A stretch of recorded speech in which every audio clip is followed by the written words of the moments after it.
నమస్కారం. దూరదర్శన్ వార్తలకు స్వాగతం. నేను త్రిమూర్తులు. ముందుగా ముఖ్యాంశాలు. ఢిల్లీలో నిన్న రెండవ రోజు సీఎం రేవంత్ రెడ్డి పర్యటన. యూరియా కోటా పెంచాలంటూ కేంద్ర మంత్రి నడ్డాకు వినతి. రాష్ట్రంలో పారిశ్రామిక స్మార్ట్ సిటీ అభివృద్ధికి సహకరించాలని పీయూష్ గోయల్కు విజ్ఞప్తి. ప్రజాభవన్లో ఈ మధ్యాహ్నం కృష్ణా జలాల తరలింపుపై పవర్ పాయింట్ ప్రజెంటేషన్. ప్రజా ప్రతినిధులకు సమగ్ర సమాచారం అందించడమే లక్ష్యమన్న మంత్రి ఉత్తమ్. సికింద్రాబాద్ కంటోన్మెంట్ ప్రాంత అభివృద్ధికి 303 కోట్ల విడుదలకు రక్షణ శాఖ అంగీకారం. ఉత్తర్వులు జారీ చేసిన రక్షణ మంత్రి రాజ్నాథ్ సింగ్. కంటోన్మెంట్ లో మౌలిక సదుపాయాల అభివృద్ధి చేస్తామని కేంద్ర మంత్రి కిషన్ రెడ్డి వెల్లడి. పూర్తి స్థాయి నీటి మట్టానికి చేరుకుంటున్న శ్రీశైలం జలాశయం. 4 గేట్ల నుంచి 1,06,796 క్యూసెక్కుల నీటి విడుదల. బ్రెజిల్ అధ్యక్షునితో ప్రధాని మోదీ ద్వైపాక్షిక చర్చలు. వ్యూహాత్మక భాగస్వామ్యం పెంచే దిశగా ఒప్పందాలు. భారత ప్రధానికి బ్రెజిల్ అత్యున్నత పౌర పురస్కారం ప్రదానం. తెలంగాణలో మరో 4 రోజుల పాటు మోస్తరు నుంచి భారీ వర్షాలు. నేడు 4 జిల్లాలకు ఆరెంజ్, మిగిలిన జిల్లాలకు ఎల్లో అలర్ట్ జారీ. వింబుల్డన్ లో సెమీస్ కు చేరిన సబెలెంకా, అనిసిమోవా, అల్కరాజ్, టేలర్ ఫ్రిడ్జ్. మహిళల సింగిల్స్ క్వార్టర్ ఫైనల్లో లౌరా సిగెముండ్ పై గెలిచిన సబెలెంకా. తెలంగాణకు యూరియా కోటా పెంచాలని ముఖ్యమంత్రి రేవంత్ రెడ్డి కేంద్రానికి విజ్ఞప్తి చేశారు. ఢిల్లీలో రెండో రోజు పర్యటనలో భాగంగా ముఖ్యమంత్రి కేంద్ర ఎరువులు, రసాయనాల శాఖ మంత్రి జేపీ నడ్డాతో భేటీ అయ్యారు. తెలంగాణలో యూరియా కొరత, రైతులు ఎదుర్కొంటున్న ఇబ్బందులను కేంద్ర మంత్రి దృష్టికి తీసుకువెళ్లారు. రాష్ట్రంలో దాదాపు 194,000 మెట్రిక్ టన్నుల యూరియా కొరత ఏర్పడిందని, అందువల్ల యూరియా లోటును భర్తీ చేయడానికి అదనపు కోటాను కేటాయించాలని కోరారు. ప్రస్తుత వానాకాలం సీజన్కు సంబంధించి ఏప్రిల్, జూన్ నెలల మధ్య రాష్ట్రానికి 5 లక్షల టన్నులు సరఫరా చేయాల్సి ఉండగా 3.07 లక్షల టన్నులు మాత్రమే సరఫరా చేశారని ముఖ్యమంత్రి తెలిపారు. ప్రస్తుతం రాష్ట్రంలో వ్యవసాయ పనులు జోరుగా సాగుతున్నాయని, ఈ సమయంలో యూరియా అవసరం ఉన్నందువల్ల నిరాటంకంగా సరఫరా చేయాలని కోరారు. రాష్ట్ర రైతుల అవసరాలను దృష్టిలో ఉంచుకుని దేశీయంగా ఉత్పత్తి అయ్యే యూరియా కోటాను పెంచాలని, యూరియా సరఫరాకు తగ్గట్లు రైల్ రేకులను పెంచాలని కేంద్ర మంత్రికి రేవంత్ రెడ్డి విన్నవించారు. జహీరాబాద్ ఇండస్ట్రియల్ స్మార్ట్ సిటీ అభివృద్ధికి సహకరించాలని కేంద్ర వాణిజ్య పరిశ్రమల శాఖ మంత్రి పీయూష్ గోయల్కు ముఖ్యమంత్రి రేవంత్ రెడ్డి విజ్ఞప్తి చేశారు. ఢిల్లీలోని వాణిజ్య భవన్లో కేంద్ర మంత్రి పీయూష్ గోయల్తో సీఎం రేవంత్ రెడ్డి భేటీ అయ్యారు. జహీరాబాద్ ఇండస్ట్రియల్ స్మార్ట్ సిటీ అభివృద్ధికి జాతీయ పారిశ్రామిక కారిడార్ అభివృద్ధి అమలు ట్రస్ట్ ఆమోదించిన 596 కోట్ల రూపాయలను త్వరగా విడుదల చేయాలని కేంద్ర మంత్రిని కోరారు. స్మార్ట్ సిటీకి అవసరమైన నీటి సరఫరా, విద్యుత్, ఇతర వస్తువుల కల్పనకు ఆర్థిక సహాయం అందించాలన్నారు. తెలంగాణ ప్రభుత్వం ఆదిబట్లలో అత్యున్నత మౌలిక వస్తువులతో రక్షణ, ఏరోస్పేస్ పార్క్ ఏర్పాటు చేసిందని, ఈ నేపథ్యంలో హైదరాబాద్, బెంగళూరు కారిడార్ను ఏరో డిఫెన్స్ కారిడార్గా అభివృద్ధి చేయాలని కోరారు. రాష్ట్ర ప్రభుత్వం 100 ప్లగ్ అండ్ ప్లే పారిశ్రామిక పార్కులను అభివృద్ధి చేయాలనుకుంటోందని, కేంద్రానికి త్వరలో ప్రతిపాదనలు సమర్పిస్తామని, వాటికి తమ వంతు చేయూత అందించాలని గోయల్కు విజ్ఞప్తి చేశారు. కృష్ణా జలాల తరలింపు అంశంపై ఈ మధ్యాహ్నం 3 గంటలకు ప్రజాభవన్లో పవర్ పాయింట్ ప్రజెంటేషన్ ఇవ్వనున్నట్లు సాగునీటి పారుదల శాఖ మంత్రి ఉత్తమ్ కుమార్ రెడ్డి తెలిపారు. ఆంధ్రప్రదేశ్కు అక్రమంగా కృష్ణా జలాల తరలింపు, తుమ్మిడిహెట్టి నుండి మేడిగడ్డకు మార్పు అంశంపై పవర్ పాయింట్ ప్రజెంటేషన్ ఉంటుందన్నారు. ఈ కార్యక్రమంలో ముఖ్య అతిథిగా ముఖ్యమంత్రి రేవంత్ రెడ్డి, ఉప ముఖ్యమంత్రి మల్లు భట్టి విక్రమార్క, టీపీసీసీ అధ్యక్షులు మహేష్ కుమార్ గౌడ్ హాజరు కానున్నారు.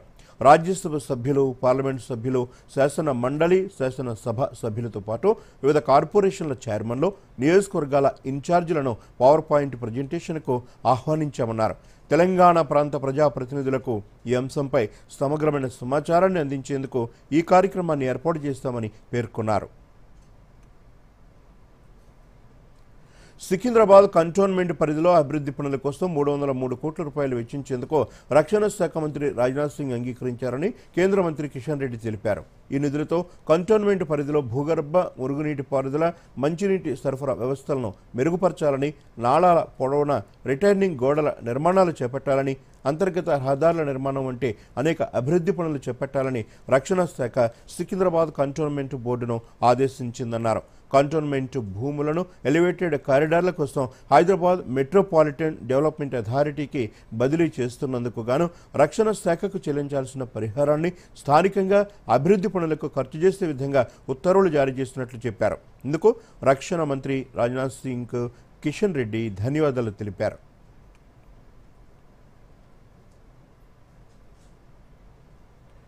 కేంద్ర ప్రభుత్వం అమలు చేస్తున్న అభివృద్ధి సంక్షేమ కార్యక్రమాలను ప్రజల్లోకి తీసుకువెళ్లాలని బీజేపీ రాష్ట్ర అధ్యక్షులు రామచంద్రరావు పార్టీ అధికార ప్రతినిధులకు సూచించారు.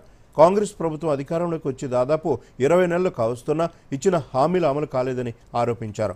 6 గ్యారంటీల అమలుపై ప్రభుత్వంపై ఒత్తిడి తేవాలన్నారు. నిరుద్యోగులు, రైతులు, మహిళలు అందరినీ కాంగ్రెస్ మోసం చేస్తోందని ఆయన ఆరోపించారు. రాష్ట్రంలోని అన్ని వర్గాలకు న్యాయం జరగాలంటే బీజేపీతోనే అది సాధ్యమని రామచంద్రరావు తెలిపారు. రాష్ట్ర అభివృద్ధిపై ముఖ్యమంత్రి రేవంత్ రెడ్డి చర్చకు రావాలని బీఆర్ఎస్ వర్కింగ్ ప్రెసిడెంట్ కేటీఆర్ పునరుద్ఘాటించారు. చర్చకు సిద్ధమంటూ ఇటీవల సీఎం రేవంత్ రెడ్డికి సవాల్ విసిరిన కేటీఆర్ నిన్న ఉదయం హైదరాబాద్ సోమాజిగూడలోని ప్రెస్ క్లబ్ వద్దకు వచ్చి బైఠాయించారు. ముఖ్యమంత్రి కోసం ఎదురు చూస్తున్నట్లు మీడియాకు తెలిపారు. కాంగ్రెస్ పాలనలో రైతులు ఇబ్బంది పడుతున్నారని, 6 గ్యారంటీలు అంటూ ప్రజలను మోసం చేశారని కేటీఆర్ ఆరోపించారు. బహిరంగ చర్చకు రేవంత్ రెడ్డి సవాల్ విసిరితే తాము వచ్చామన్నారు. సీఎం రాకపోతే కనీసం మంత్రులైనా వస్తారని భావించినట్లు తెలిపారు. బహిరంగ చర్చకు రావాలని సీఎంకు మరోసారి చెబుతున్నామన్నారు. కొత్త తేదీ, ప్రదేశం ముఖ్యమంత్రి తెలియజేస్తే తానే వస్తానని కేటీఆర్ తెలిపారు. అసెంబ్లీలో కూడా చర్చకు సిద్ధమేనని అన్నారు. కాగా కేటీఆర్ ప్రెస్ క్లబ్కు రావడంతో ఆ ప్రాంతంలో పోలీసులు పెద్ద సంఖ్యలో మోహరించారు.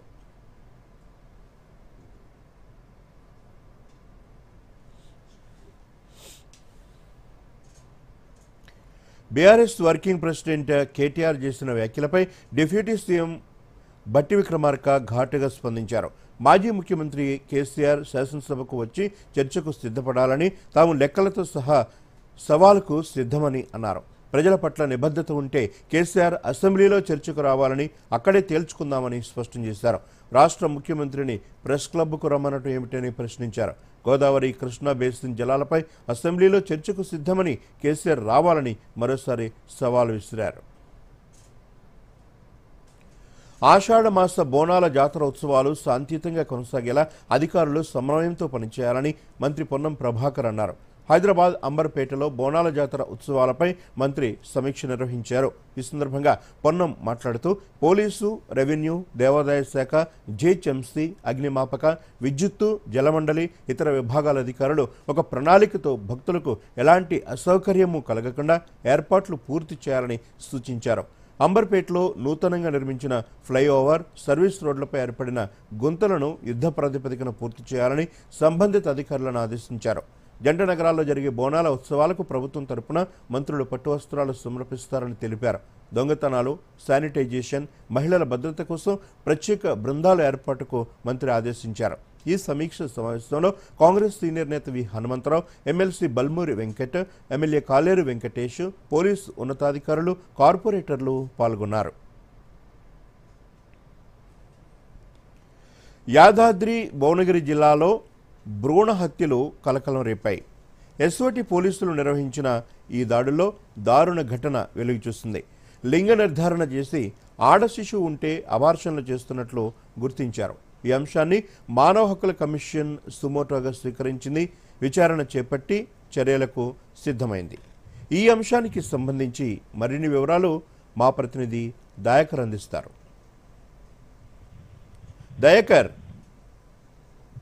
దయాకర్ చెప్పండి, ఏ ఆసుపత్రిపై ఎస్ఓటి పోలీసులు దాడులు చేశారు? అబార్షన్లు చేస్తున్న డాక్టర్లను అదుపులోకి తీసుకున్నారా? కేసు విచారణ ఎలా కొనసాగుతోంది? యాదాద్రి భువనగిరి జిల్లాలో భువనగిరి పట్టణంలోని ఒక ప్రైవేట్ ఆసుపత్రిలో భ్రూణ హత్యలు చేస్తూ అబార్షన్లు చేస్తూ ఇల్లీగల్ గా వాళ్ళు లింగ నిర్ధారణ పరీక్షలు చేస్తూ ఎటువంటి పోలీసులకు రెడ్ హ్యాండ్ గా పట్టుకోవడం జరిగింది. వాళ్ళు ఆ డాక్టర్ను కూడా అదుపులోకి తీసుకున్నారు. అలాగే ఇద్దరు మహిళలు కూడా, అంటే గతం లోపల వాళ్ళకు ఇద్దరు అమ్మాయిలు ఉన్నారు, ఒక మహిళకు. ఆ తర్వాత మళ్ళీ లింగ నిర్ధారణ పరీక్షలో ఆడపిల్ల అని చెప్పి తెలియడంతో వాళ్ళు అబార్షన్ కు తెగబడ్డట్టుగా తెలుస్తున్నది. ఇది ఆ మధ్య కాలంలో కూడా యాదాద్రి భువనగిరి జిల్లాలో ఇలాంటి భ్రూణ హత్యలు, లింగ నిర్ధారణ పరీక్షలు యథేచ్ఛగా సాగుతున్నాయని చెప్పి పత్రికలలో ప్రముఖంగా ప్రచురించడం కూడా జరిగింది. దాని మీద ఎస్ఓటి వాళ్ళు దృష్టి సారించి ఈ చర్యలకు పాల్పడ్డట్టుగా తెలుస్తుంది. ఇక అర్ధరాత్రి పూట ఎవరికి తెలియకుండా రహస్యంగా భ్రూణ హత్యలు గావిస్తున్నారు. ఈ సభ్య సమాజం లోపల ఇది తలదించుకునేటువంటి అంశంగా చెప్పుకోవచ్చు. ఎందుకంటే ఆడపిల్లలను రక్షించడానికి కేంద్ర రాష్ట్ర ప్రభుత్వాలు ఎన్నో ప్రత్యేక కార్యక్రమాలు కూడా చేపడుతుంది. కేంద్ర ప్రభుత్వం బేటీ బచావ్ బేటీ పడావ్ అనే కార్యక్రమం కూడా తీసుకురావడం జరిగింది. అలాగే వీళ్ళు ఆడపిల్లలు తల్లిదండ్రులకు భారం కాకుండా వాళ్ళను పోస్ట్ ఆఫీసుల్లో కూడా వాళ్ళ పేరు మీద డిపాజిట్ చేసే దానికి అత్యంత ఎక్కువగా వడ్డీ రుణాలు కల్పించడం జరుగుతుంది. ఇలాంటి పథకాలు ఎన్నో చేస్తున్నా కూడా ఇంకా కూడా మూఢనమ్మకాలతో లింగ నిర్ధారణ పరీక్షలు చేసుకుని వాళ్ళు అక్రమంగా ఇలాంటి భ్రూణ హత్యలకు పాల్పడుతున్నారు. దయాకర్, మానవ హక్కుల కమిషన్ సుమోటోగా కేసును స్వీకరించడం మంచి పరిణామమే. అయితే విచారణ ఎంతవరకు వచ్చిందంటారు? ఎస్ఓటి పోలీసులు ఈ పట్టణ పోలీస్ స్టేషన్ కు అప్పచెప్పడం జరిగింది. దీని మీద విచారణ మాత్రం పూర్తిగా జరుగుతుంది. డాక్టర్ను అదుపులోకి తీసుకున్నారు. అలాగే పెథాలజికల్ ల్యాబ్ కు సంబంధించినటువంటి అతను పరాజీలో ఉన్నాడని చెప్పి తెలుస్తుంది. అతన్ని కూడా గాలించడానికి పోలీసు బృందాన్ని ఏర్పాటు చేయడం జరిగింది. దీని మీద మాత్రము మానవ హక్కుల కమిషన్ సుమోటోగా స్వీకరించి వైద్య ఆరోగ్య శాఖకు ఒక నోటీసులు కూడా జారీ చేసింది. దీనిపై పూర్తిగా సమగ్రంగా విచారణ జరిపి మాకు నివేదిక సమర్పించాలని తెలియజేస్తున్నారు. దయాకర్, అంటే అసలు ఇది టెస్టుల్లో కూడా చేయకూడదు, లింగ నిర్ధారణ పరీక్షలో మరి నిషిద్ధం అని ఉన్నప్పటికీ కూడా అక్కడ ఏ విధంగా ఈ చర్యలు జరుగుతున్నాయి? డాక్టర్లు ఎందుకు ఇటువంటి దారుణాలకు ఒడిగడుతున్నారంటారు? గర్భస్థ శిశువుకు సంబంధించినటువంటి ఏమన్నా పరీక్షలు చేయడానికి మాత్రమే అనుమతించారు. లింగ నిర్ధారణ పరీక్షలు అనేవి పూర్తిగా నిషేధించబడ్డవి. దీని మీద కఠినమైనటువంటి చర్యలు తీసుకుంటామని చెప్పి ప్రభుత్వం కూడా హెచ్చరికలు జారీ చేస్తుంది. ఆయా ప్రాంతాల్లో కూడా బోర్డులను ఏర్పాటు చేయడం జరిగింది. అలాగే వైద్య ఆరోగ్య శాఖకు సంబంధించినటువంటి కూడా ఒక బృందం కూడా ప్రతి నిత్యము దీని మీద ఒక అవగాహన కార్యక్రమాలు నిర్వహిస్తున్నారు, అవేర్నెస్ కార్యక్రమాలు నిర్వహిస్తున్నారు. అయినా కూడా ఇలాంటి కార్యక్రమాలు నిర్వహించడం అనేది ఇది తలవంపుగా తీసుకువస్తుంది. ఎందుకంటే అధికంగా వీళ్ళ దగ్గర డబ్బులు వసూలు చేయడానికి మాత్రం కార్యక్రమాన్ని నిర్వహిస్తున్నట్టుగా తెలుస్తున్నది. ఇది గతం లోపల కేవలము గిరిజన ప్రాంతాలకు సంబంధించినటువంటి ప్రాంతాల్లో మాత్రమే జరుగుతుంది. ఇది ఇప్పుడు పట్టణాలకు కూడా వ్యాపించడం ఇది చాలా శోచనీయంగా చెప్పుకోవచ్చు. Thank you Dayakar. ఇప్పుడు చిన్న విరామం. కరెంట్ బిల్, కిరాణం, స్కూల్ ఫీజ్ అన్నీ అయిపోయాయి. బడ్జెట్ రెడీ అయిందా? 5,000 మిగిలాయి. కొత్త చీర తీసుకుంటావా? వద్దు, పోయిన నెలలోనే కదా తీసుకున్నాను. ఇంకోటి వద్దు. ముందుగా బడ్జెట్ వేసుకోండి. చిన్న చిన్న పొదుపులని బ్యాంక్ లో సేవ్ చేసుకోండి. ఇక డబ్బు పెరుగుతుంటే చూస్తూ మురిసిపోండి. చెప్పవులే, ఇక వెళ్ళమ్మా. ఆర్బీఐ అంటోంది, పొదుపు చేసే వనిత సాధిస్తుంది ఘనత. సార్, బెర్రీ పులావ్ ట్రై చేయండి, బాగుంటుంది. ఎలా ఉంది? అరే అతని తీక్షణంగా ఏం చూస్తావు? టిప్స్ ఇగ్నోర్ చేయాలి, ఇంకా బుర్రను ఉపయోగించి ఆర్డర్ ఇవ్వాలి. మార్కెట్ యొక్క స్టాక్ టిప్స్ ఎంతో మంది ఇస్తారు, డేంజరస్ కావచ్చు. కంపెనీ ఇంకా రిస్క్ గురించి పూర్తిగా అర్థం చేసుకోవాలి, తర్వాతే ఇన్వెస్ట్ చేయాలి.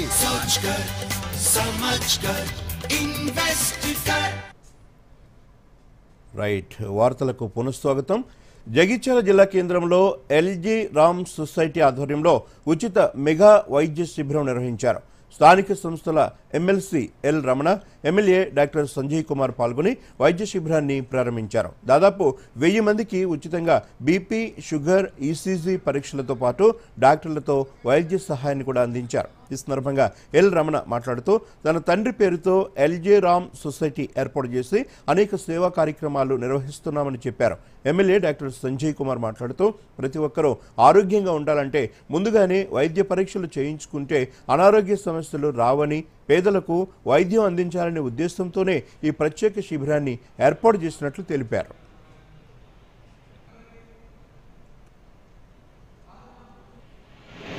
ఉచిత మెగా మెడిసిన్ జరిగింది. ఉన్నటువంటి ఎన్నిరామ్ హెల్త్ కేర్ హార్వెస్టర్ కూడా పెద్ద ఎత్తున ఈ కార్యక్రమాన్ని నిర్వహించి ఈ ప్రాంతంలో ఉండేటువంటి పేదలకు నిరుపేదలకు ఆరోగ్యపరంగా స్పష్టమైనటువంటి వాళ్ళందరినీ కూడా సమీకరించి వాళ్ళకు పరీక్ష చేసి వాళ్ళకి అన్ని కూడా సంకల్పించడం చాలా ఆనందకరించాం. ఎల్జీరామ్ హెల్త్ కేర్ ట్రస్ట్ ద్వారా గతంలో 2013-14లో ఎన్నో కార్యక్రమాలు చేసి వేలాది మందికి ఎన్నో ఆపరేషన్లు అన్నీ కూడా చేయడం జరిగింది. దాంట్లో అప్పుడు నన్ను కూడా భాగస్వామ్యం చేయడం వల్ల దాదాపు 500 నుంచి 600 మంది పేదలకు ఉచితంగా కంటి ఆపరేషన్లు కూడా చేసాం. కొంత ఇన్సూరెన్స్ ద్వారా కొంత డబ్బులు కూడా మాకు వచ్చినాయి. మన భారతదేశంలో పేద ప్రజలకు వైద్యం ప్రభుత్వమే మొత్తం అందించాల్సిన కానీ అందించే పరిస్థితి ఇప్పటికి కూడా లేదు.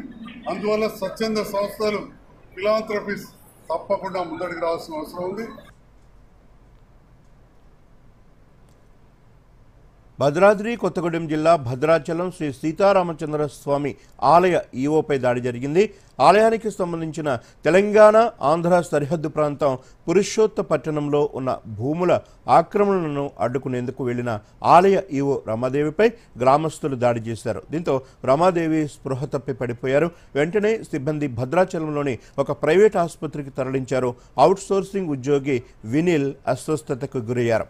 పురుషోత్తపట్టణంలో భద్రాచలం రామాలయానికి చెందిన 888 ఎకరాల భూమి ఆక్రమణకు గురైంది.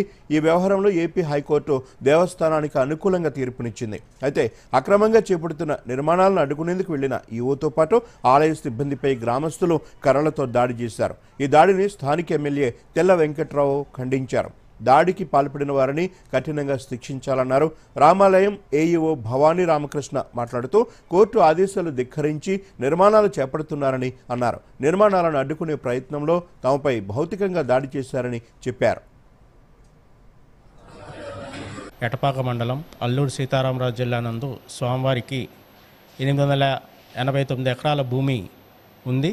ఇటు భూమిని మహాభక్తుడైన పురుషోత్తమ దాస్ గారు విరాళంగా స్వామివారికి ఇవ్వగా అటు భూమిపై పూర్తి హక్కులు కల్పిస్తూ పట్టదారు పాస్ పుస్తకాలు ఆన్లైన్లో కూడా ఉన్నాయి. ఇదే విషయంలో కొన్ని దశాబ్దాలుగా రైతులు, గ్రామస్తులు, ఆక్రమణదారులు, దేవస్థానాలకు మధ్య జరిగిన కోర్టు వివాదాల్లో సెటిల్మెంట్ కోర్టులు, జిల్లా కోర్టులు, ఎండోమెంట్ ట్రిబ్యునల్, హైకోర్టులో సుమారు 250 కేసులు పైబడి దేవస్థానానికి అనుకూలంగా తీర్పులు ఉన్నాయి. ఇటు తీర్పుల ప్రకారం అమలు చేయవలసిందిగా సంబంధిత ఆంధ్ర రెవెన్యూ పోలీస్ డిపార్ట్మెంట్ వారు పలుసార్లు విన్నవించడం జరిగింది. ప్రభుత్వాన్ని విన్నవించడం జరిగింది. అధికారులను మరి అందరికీ కూడా విజ్ఞాపనలు, అభ్యర్థులను కూడా అందజేయడం జరిగింది. శ్రీ సీతారామచంద్ర స్వామి వారి ఆలయ భూములు విభజన తర్వాత ఆంధ్రాలోకి వెళ్ళడం జరిగింది. అందులో భాగంగా పురుషోత్తపట్నం కానీ ఇటుపక్క ఎటపాక అనుకొని ఉన్నాయి. గతంలో పురుషోత్తపట్నం వాళ్ళు కూడా ఇల్లు కట్టుకొని 30-40 సంవత్సరాలతోనే అక్కడ ఈ దేవాదాయ భూములలో ఉండటం, అదేవిధంగా ఉన్న భూములకు ఆ రోజు శివాజీ గారు గతంలో కూడా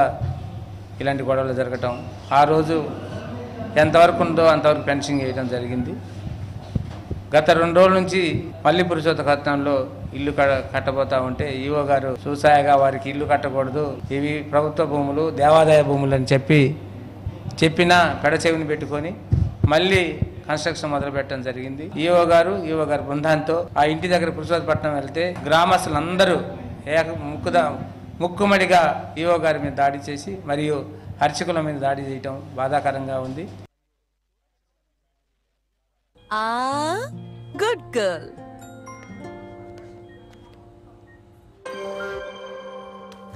సాలరీ పడిందా? మరిప్పుడు కొత్త కమ్మలా? కాదు, ముందుగా పొదుపు, ముందుగా కమ్మలు. ఇదిగోండి. ప్రతి నెలా కొంత పొదుపు చేయండి, కొంత పెట్టుబడి పెట్టండి, ఇంకొంత ఎమర్జెన్సీ కోసం దాచుకోండి. దీనివల్ల టెన్షన్ ఫ్రీగా ఉంటారు. మరి ఆ కమ్మలు వెళ్తావా లేదా ఇంజెక్షన్ ఇవ్వనా? ఆర్బీఐ అంటోంది, పొదుపు చేసే వనిత సాధిస్తుంది ఘనత. Delivery boy has picked your order. అబ్బా, మీకు ఆకలిస్తుందన్న సంగతి తెలుసు. 30 minutes మెసేజ్ నోటిఫికేషన్ వచ్చిందిగా. మెసేజ్ చూస్తూ కూర్చోలేం కదా. నిన్న మీరు కొన్ని షేర్లు అమ్మారు కదా? అవును. అయితే అది చెక్ చేశారా? మెసేజ్ అయితే వచ్చిందిలే. కేవలం మెసేజ్ తో సరిపోదు. మీరు షేర్ మార్కెట్ లో ఏదైనా ట్రాన్సాక్షన్ చేసినట్లయితే స్టాక్ ఎక్స్చేంజ్ నుంచి వచ్చిన SMS లేదా ఈమెయిల్ ని మీ డీమ్యాట్ అకౌంట్ ఇంకా బ్యాంక్ స్టేట్మెంట్ తో కూడా టాలీ చేయండి. బాబు, ఆకలిస్తుంటే బుర్ర పని చెయ్యదు.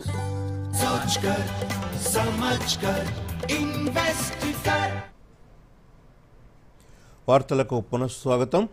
రాష్ట్ర ప్రభుత్వం అత్యంత ప్రతిష్టాత్మకంగా చేపడుతున్న ఇందిరమ్మ ఇళ్ల నిర్మాణ పనులు కరీంనగర్ జిల్లాలో వేగంగా కొనసాగుతున్నాయని జిల్లా housing corporation project director Gangadhar తెలిపారు. జిల్లాలో మొత్తం 8,219 ఇళ్లు మంజూరు కాగా మార్కౌట్ చేసినవి 5,089 ఉన్నాయి. 820కి పైగా ఇళ్లు గ్రౌండింగ్ అయినట్లు తెలిపారు. ప్రజాపాలనలో వచ్చిన దరఖాస్తుల ఆధారంగా లబ్ధిదారులను ఎంపిక చేస్తామని చెప్పారు. ఇప్పటి వరకు 62% మంది ఇళ్ల నిర్మాణాలు చేపట్టారని ప్రాజెక్టు డైరెక్టర్ తెలిపారు. 821 ఇల్లు మరి పూర్తి మనము పేమెంట్స్ బేస్మెంట్ లెవెల్లో వచ్చి గోడ లెవెల్ తర్వాత స్లాబ్ లెవెల్ కొన్ని అలా అన్నిటికీ మనము 827 ఇల్లు మనం పేమెంట్ రిలీజ్ చేయడం జరిగింది. మరి ఈ పురోగతిని పురస్కరించుకొని మిగతా వాటి ఎవరైతే పని ప్రారంభించని ఉన్నాయో ఇప్పుడు ఆషాఢ మాసం వచ్చింది కాబట్టి ఇంకా దరిదాపు ఇంకా 38% ఇల్లు స్టార్ట్ కావాల్సి ఉన్నది. అవి ఇప్పుడు ఈ నెల తర్వాత స్టార్ట్ అవుతాయని ఆశాభావం వ్యక్తం చేస్తున్నాం. 62% గ్రౌండింగ్ అయింది. ఇంకా మనం 38% ఉంది. ఆషాఢ మాసం వచ్చిందని ఒక చిన్న కారణంతో ఒక 20 రోజులు మనం ఆగాల్సి ఉంటుంది. 20 రోజులు అయిన తర్వాత ఇంకా మనకు 20% వరకు మరి పనులు పురోగతి చెందొచ్చని చెప్పి ఆశాభావం వ్యక్తం. గ్రామీణ క్రీడాకారులను ప్రోత్సహించాలనే ఉద్దేశంతో రాష్ట్రంలో క్రీడా పాలసీ తీసుకొచ్చినట్లు రాష్ట్ర క్రీడా పశుసంవర్ధక శాఖ మంత్రి వాకిటి శ్రీహరి వెల్లడించారు. నారాయణపేట జిల్లా మక్తల్ నియోజకవర్గంలో పర్యటించారు. క్రీడా పాలసీ ప్రకారం ఒలింపిక్స్ క్రీడల్లో బంగారు పతక విజేతలకు భారీ ఎత్తున నగదు పురస్కారాలతో పాటు ఉద్యోగాలు కల్పిస్తామని తెలిపారు. మక్తల్లో క్రీడాకారులను ప్రోత్సహించేందుకు 6.5 కోట్లతో క్రీడా ప్రాంగణాల నిర్మాణం చేపడతామని చెప్పారు.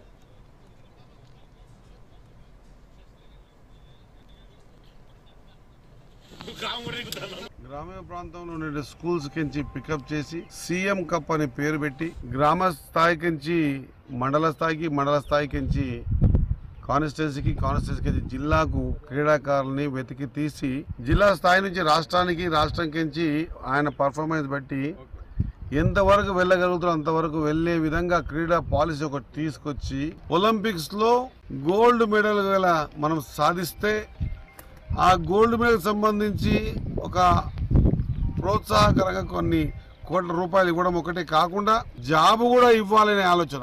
ఒకసారి స్పోర్ట్స్ లో ఉత్సాహం కనిపించి ఉత్సాహంగా ముందుకొచ్చేటువంటి పిల్లలందరినీ కూడా ఎంకరేజ్ చేస్తూ స్పోర్ట్స్ పాలసీ ద్వారా వాళ్ళ జీవితాలని మార్చాలనే ఒక ఉద్దేశంతో తీసుకున్న స్పోర్ట్స్ పాలసీ. ఎగువ ప్రాంతాల నుంచి వస్తున్న వరదలతో శ్రీశైలం ప్రాజెక్టు పూర్తిస్థాయి నీటి మట్టానికి చేరుకుంది. ప్రస్తుతం 4 గేట్లను 10 అడుగుల మేర ఎత్తి 1,06,796 క్యూసెక్కుల ప్రవాహాన్ని దిగువకు వదులుతున్నారు. ఎగువ జూరాల స్పిల్వే నుంచి 94,962 క్యూసెక్కులు, విద్యుత్ కేంద్రం నుంచి 29,053, సుంకేశ్వర జలాశయం నుంచి 62,064 క్యూసెక్కుల ప్రవాహం శ్రీశైలం జలాశయానికి చేరుతోంది. నీటి మట్టం పూర్తి స్థాయికి చేరటంతో స్పిల్వేతో పాటు కుడి, ఎడమ జల విద్యుత్ కేంద్రాల ద్వారా 65,719 క్యూసెక్కుల ప్రవాహాన్ని దిగువకు ఉన్న నాగార్జున సాగర్కు విడుదల చేస్తున్నారు. నిన్న సాయంత్రం 6 గంటలకు ప్రాజెక్టులో నీటి మట్టం 882 అడుగులు ఉన్నట్లు అధికారులు పేర్కొన్నారు. యాదాద్రి జిల్లా బీబీనగర్ ఎయిమ్స్లో భీష్మ క్యూబ్ పరికరాల వినియోగంపై అవగాహన కార్యక్రమాన్ని నిర్వహించారు. ఈ పరికరాల ద్వారా 200 పడకల ఆసుపత్రిని కేవలం 30 నిమిషాల్లో నిర్మించడంతో పాటు అత్యాధునికమైన వైద్య పరికరాలు, మందులు సంబంధించినవన్నీ కూడా అందుబాటులోకి వస్తాయి. వీటిని వాయు మార్గం ద్వారా చేరవేయటానికి సులభంగా ఉంటుంది. అలాగే డాక్టర్లకు కావలసిన వైద్య పరికరాలను సమకూర్చుకోవచ్చు.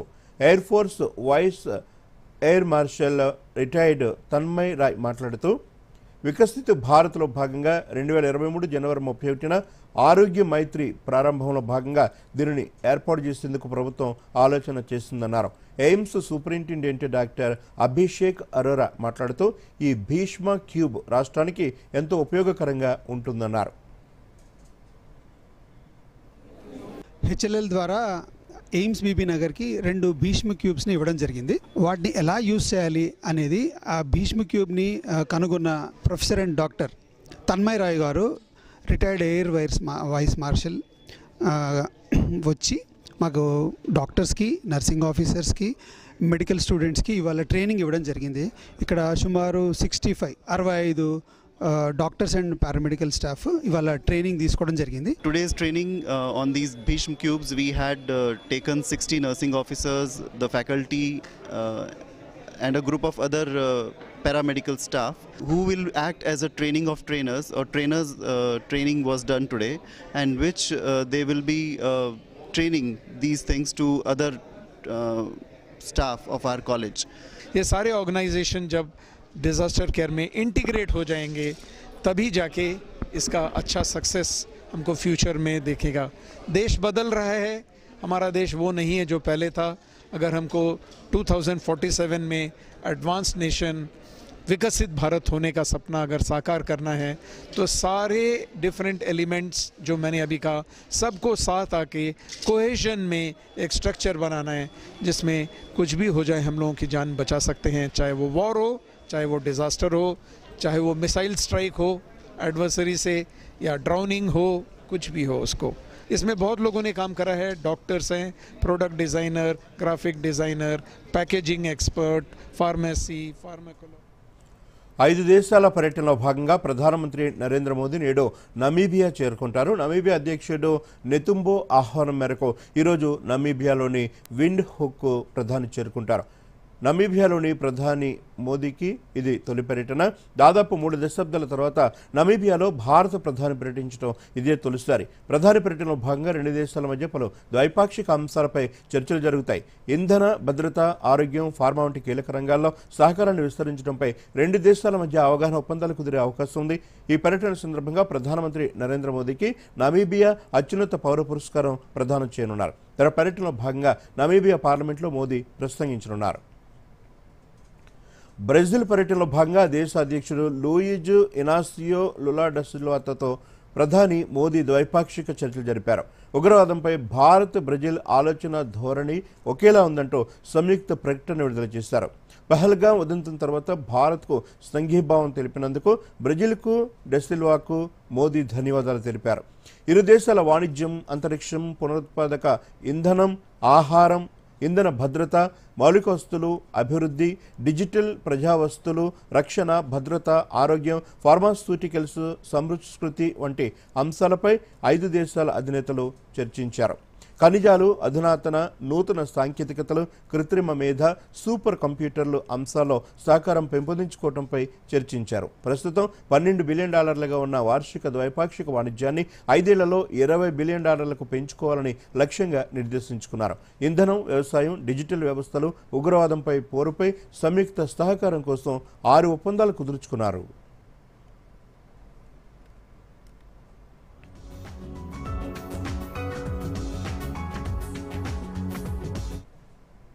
తెలంగాణలో రాబోయే 3 రోజులు వర్షాలు కురిసే అవకాశం ఉందని వాతావరణ శాఖ తెలిపింది.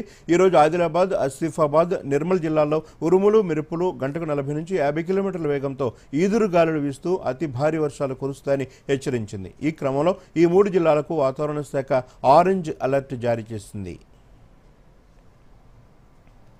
ముఖ్యాంశాలతో వార్తలు ముగిద్దాం. నమస్కారం. ఢిల్లీలో నిన్న 2వ రోజు సీఎం రేవంత్ రెడ్డి పర్యటన. యూరియా కోటా పెంచాలంటూ కేంద్ర మంత్రి నడ్డాకు వినతి. రాష్ట్రంలో పారిశ్రామిక స్మార్ట్ సిటీ అభివృద్ధికి సహకరించాలని పీయూష్ గోయల్కు విజ్ఞప్తి. ప్రజాభవన్లో ఈ మధ్యాహ్నం కృష్ణా జలాల తరలింపుపై పవర్ పాయింట్ ప్రజెంటేషన్. ప్రజా ప్రతినిధులకు సమగ్ర సమాచారం అందించడమే లక్ష్యమన్న మంత్రి ఉత్తమ్.